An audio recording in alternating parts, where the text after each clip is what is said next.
Intelligent और intelligent test लिखूं तो ये awkward लगता है, ये ठीक नहीं लगता। तो इसके साथ मोर ब्यूटीफुल और मोस्ट ब्यूटीफुल लगता है।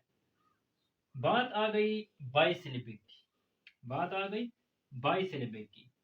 प्रिटी के साथ प्रिटियर प्रिटीएस्ट है, और हैंडसम के साथ मोर हैंडसम और मोर मोस्ट हैंडसम है।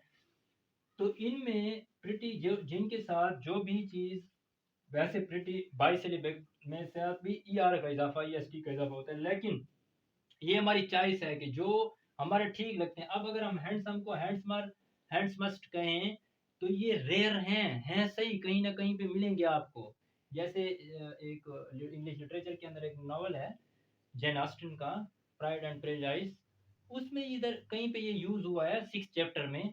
लेकिन आप वर्ड को देखें कि अगर वो ई आर और ई एस टी के साथ awkward नहीं लग रहा तो वो ठीक है E R E S T के साथ, और अगर awkward लग रहा है हैंडसमर हैंडसमस थोड़ा सा मोर हैंडसम मोस्ट हैंडसम के मुकाबले में awkward लग रहा है, तो आप वर्ड की उधर ही उस वर्ड की उसको देखें कि अगर वो उसके साथ ठीक लग रहा है या उसके साथ, तो फिर उसका फैसला वहीं पे करें। बाकी बाई मोनोसिलेबिक के साथ ई आर और ई एस टी का इजाफा, मल्टी सिलेबिक के साथ जो है मोर और मोस्ट का। बाई सिलेबिक का ये है कि आप उसको देखें कि जहाँ पे अगर awkward लग रहा है तो उसके साथ मोर मोस्ट लगाएं, नहीं लग रहा है तो वो आपकी चॉइस ही है।